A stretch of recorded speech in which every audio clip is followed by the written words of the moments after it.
In House of the Dragon Season 3, we will finally see Daeron Targaryen, after we briefly saw him fly on his dragon Tessarion in Season 2 finale when he was flying above and protecting the Hightower army that's marching from Oldtown. Daeron with Tessarion and with the Hightower army will win many battles, will burn down cities, will make many houses bend the knee to his side, as Daeron will slowly become the biggest threat to Rhaenyra Targaryen's rule after she takes King's Landing until his mysterious death.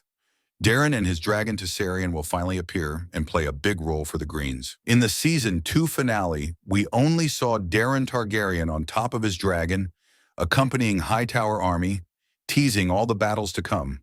Prince Daron, also known as Daron the Daring, is a prince of the Targaryen dynasty and the fourthborn child and third son of King Viserys by his second wife, Queen Alicent Hightower. He rides the she-dragon Tessarion. He is the younger half-brother of Rhaenyra through his father's first wife, and the younger brother of Prince Aegon, Princess Helaena, and Prince Aemond Targaryen through his mother Alicent. He is a ward of House Hightower in Oldtown, first being fostered by Hobart Hightower until his death, and then by Hobart's son Ormond.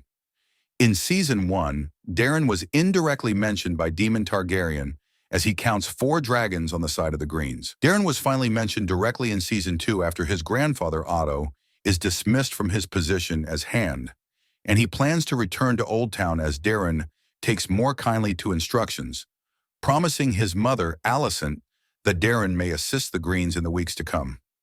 Earlier in Season 2, at a meeting of the Green Council, Lord Jasper Wilde also mentions Daron as he counsels King Aegon to unleash Daron and his dragon Tessarion from Oldtown.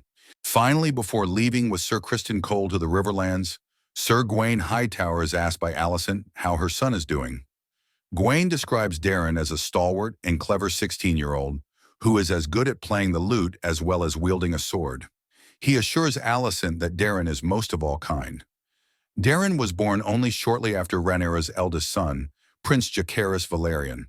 However, Rhaenyra did not get along with Daron's mother, Alicent. Trying to prevent a similar enmity between Rhaenyra's sons and Alicent's sons, Viserys had Daron and JC share a wet nurse, hoping that them being milk brothers would make a difference.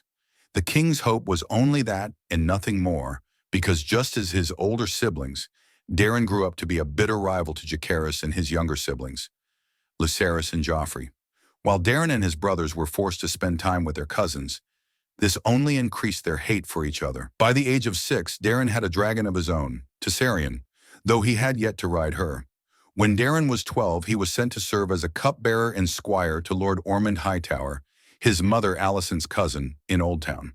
By all accounts, he is a handsome, charming, clever, and courteous young man. He grew up in the shadow of his brothers and did not receive the constant pressure that Alicent put on her older sons that the Iron Throne should go to them instead of Rhaenyra. As a result, he is considered the gentlest and most honorable of Alicent's sons, and he is accustomed to following orders than giving them. In the book, Daron has the coloring of the blood of the dragon, silver hair, but there is speculation this might change on the show, and he might have Hightower's hair from his mother's side. During the first part of the Targaryen Civil War, Daron was still in Oldtown, squiring for Lord Ormond. In Season 2 finale, we saw Daron and his dragon as they accompany Lord Ormond Hightower's army as it marches from Oldtown. Early in Season 3, Daron will have his first battle during the Battle of the Honeywine, in which Ormond will face defeat until Daron arrives on Tessarion, saving his cousin and his army. Due to their arrival and participation in the battle, the Hightower army will be victorious. Archmaester Glydane wrote that defeat seemed imminent until a shadow swept across the battlefield and a terrible roar resounded overhead, slicing through the sound of steel on steel. A dragon had come. For this act, Daron will be feasted by Ormond, who will knight him with the Valyrian sword Vigilance, giving the nickname to the young prince Daron the Daring. When Ormond proclaims Sir Daron the Daring, Daron responds with, "My lord is kind to say so, but the victory belongs to Tessarion." Daron's Tessarion is a slender young dragon also known as the Blue Queen, a beautiful blue she-dragon with cobalt blue scales and dark cobalt wings, while her claws, crest, and belly scales are the color of bright beaten copper. Her flames are cobalt blue in color as well. She has only recently been able to take flight. Tessarion is of fighting size. During the Dance of the Dragons, she is the youngest dragon of fighting weight belonging to King Aegon's supporters. Tessarion is supposed to be one-third in size to Vermithor, but it seems the show will make her even smaller. A young dragon, Tessarion is nimble in the air. Daeron's brother Aemond, who is currently the ruler of the Seven Kingdoms, sees his uncle, Daemon, as the biggest threat to their rule and is determined to defeat him in battle. Wanting sole glory for defeating Daemon and considering Daeron too young, Aemond will not ask Daeron for help when preparing to retake Harrenhal from Daemon. Early in Season 3, after the fall of King's Landing to Rhaenyra, Daron will be considered the greatest threat to her rule. Daron and Tessarion remain with the Hightower army as it marches up the Rose Road towards King's Landing, which had fallen to Rhaenyra Targaryen's forces, and they plan to retake it. During this time, Daron flies upon Tessarion ahead of the main army to scout ahead, which proves invaluable to the Hightower host. Rhaenyra's loyalists will run and flee at the first sight of Tessarion, being scared to face the dragon's fire in battle. The Shield Islands, House Oakheart, and House Rowan will submit to the Greens to avoid facing Daeron's Tessarion, because his nephew, which on the show might be changed to niece Jaehaera, dies at Bitterbridge. Daron refuses to be merciful to Lady Caswell and has Tessarion burn the entire town during the sack of Bitterbridge. Ulf White and Hugh Hammer are going to be sent by Rhaenyra to Tumbleton with their dragons, Silverwing and Vermithor, to defend the town against Daron, but the two betrayers will betray Rhaenyra and side with the Greens during the First Battle of Tumbleton. At Tumbleton, the Hightower army will meet in battle with a smaller force of supporters of Rhaenyra. Daron and Tessarion participate in the battle. Since Ormond dies during the battle, command of the Greens' host is disputed by several nobles. Daron orders Sir Hobart Hightower to stop the sickening sack of Tumbleton, but Hobart is ineffective. Although Daron names Ulf as Lord of Bitterbridge, the two betrayers refuse Daron's commands to join him in an attack on Rhaenyra's King's Landing if their demands are not met. With King Aegon missing after the fall of King's Landing, and after Aemond's defeat against Daemon, Prince Daron will become the first in line for the throne. Lord Unwin Peake, one of the leaders at Tumbleton, insists Daron should be proclaimed Prince of Dragonstone immediately. Others who believe Aegon to be dead wish Daron to be crowned king. When Hugh declares that he should become king since his dragon is the biggest, Daron throws wine in his face. Hugh is then seen wearing an iron crown. Hugh feels secure in his decision as Tessarion, the only dragon of fighting weight with a rider still remaining to the Greens, is one-third the size of his own dragon Vermithor, and far less fearsome.